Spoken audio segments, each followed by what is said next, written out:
Chapitre 130. Les deux portières s'étaient ouvertes derrière Yvon presque au même moment. Il continua d'avancer avec Poutine sans accélérer. Dans une vitrine, Yvon vit deux hommes sortir d'une voiture banalisée. L'un contourna le véhicule pendant que l'autre l'appelait par son nom complet. Yvon arrêta sa marche. Poutine se plaça près de sa jambe, le corps tendu sans montrer les dents. Les hommes présentèrent leurs insignes. Le plus âgé déclara qu'Yvon devait les suivre concernant des documents confidentiels et une entrave à une enquête. Yvon demanda s'il était arrêté. L'homme répondit qu'il était détenu le temps de clarifier la situation. Yvon exigea le numéro du dossier. Le second policier s'approcha et lui ordonna de ne pas compliquer les choses. Yvon leur demanda de communiquer avec le répartiteur devant lui. Le plus âgé refusa. Poutine tourna la tête vers la rue. Une femme venait de sortir d'un passage entre deux immeubles.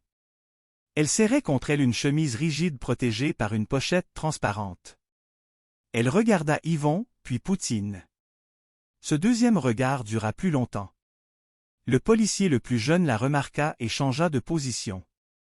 La femme ralentit, comprenant que les deux hommes n'étaient pas là par hasard. Le plus âgé posa la main sur le bras d'Yvon. Poutine avança d'un demi-pas et plaça son épaule entre eux, assez près pour obliger l'homme à reculer. Le policier déclara que le chien devait être maîtrisé. Yvon répondit qu'il l'était déjà. Son téléphone vibra. L'écran affichait appel masqué. Le plus jeune lui ordonna de ne pas répondre. Yvon décrocha quand même et activa le haut-parleur. La voix demanda aux deux policiers s'ils avaient reçu le second versement avant ou après avoir accepté de fabriquer l'intervention. La voix précisa que le premier paiement avait été déposé 3 jours plus tôt dans le compte d'une entreprise appartenant aux frères du plus jeune. Le second devait être versé lorsqu'Yvon serait assis dans leur véhicule, privé de son téléphone et séparé de Poutine. Le jeune regarda son partenaire. Il ne connaissait pas tous les détails. Le plus âgé sortit ses menottes. Au même instant, un téléphone sonna près d'un abribus. Un autre vibra sous le siège d'un vélo, puis une troisième sonnerie monta d'une camionnette stationnée plus loin. D'autres appareils répondirent dans le même périmètre. Ce n'étaient pas les téléphones des inconnus, mais des appareils préparés, cachés dans des endroits choisis ou confiés à des relais. La voix expliqua qu'il n'était pas nécessaire de contrôler une ville lorsque 6 appareils bien placés pouvaient lui faire lever la tête. Plusieurs écrans noirs affichaient le même mot, enregistré. Les passants sortirent leurs propres appareils. La voix ne les contrôlait pas. Elle leur donnait seulement une raison de regarder. Le plus âgé comprit que l'arrestation discrète venait de devenir une scène publique. Il rangea les menottes, mais sa main resta près de son arme. La femme profita du mouvement pour avancer. Le plus jeune lui ordonna de rester où elle était, puis tenta de lui barrer le passage. Poutine se déplaça avant Yvon. Le berger hollandais se plaça entre la femme et le policier, le regard fixé sur la main qui descendait vers la pochette. Un grondement grave monta de sa poitrine, assez bas pour éviter la panique, mais assez clair pour arrêter le geste. La femme resta derrière lui et dit à Yvon que le dossier contenait des paiements, des accès et des demandes utilisées pour faire disparaître plusieurs plaintes. Elle n'ajouta rien sur l'étendue du réseau. Pas ici, devant eux. Le plus âgé affirma qu'elle possédait des documents volés. Elle répondit qu'il s'agissait de copies et que les originaux existaient toujours. Le plus jeune regarda encore son partenaire. On lui avait vendu une opération simple, pas un dossier capable de survivre à leur intervention. La voix déclara que 2 autres copies avaient déjà été remises à des personnes extérieures au fond.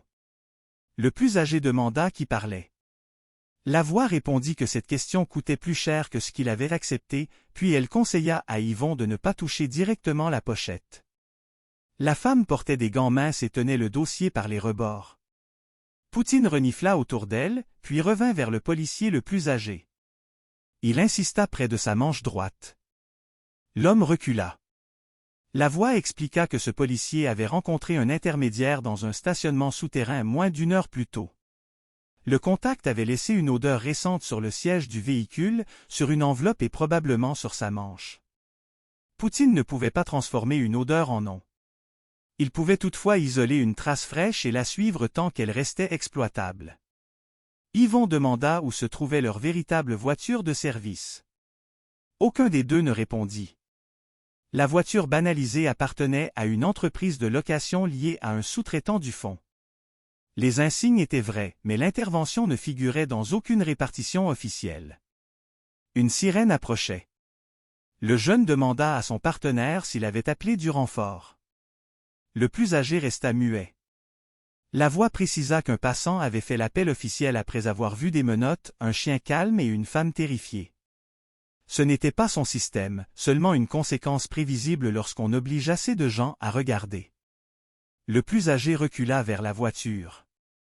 Le jeune resta sur place, partagé entre la fuite et l'idée qu'il pouvait encore présenter la scène comme un malentendu. Yvon lui ordonna de garder les mains visibles. La femme tendit la pochette. Yvon utilisa son manteau pour la saisir par le dessous sans toucher les surfaces principales. Poutine resta entre elle et les deux hommes. Les téléphones préparés cessèrent de sonner l'un après l'autre, tandis que les passants continuaient de filmer. La voix dit à Yvon que les appareils n'avaient jamais été le véritable piège. Le piège, c'était de croire qu'une rue remplie de gens ne regardait rien. Yvon demanda si elle avait envoyé la femme.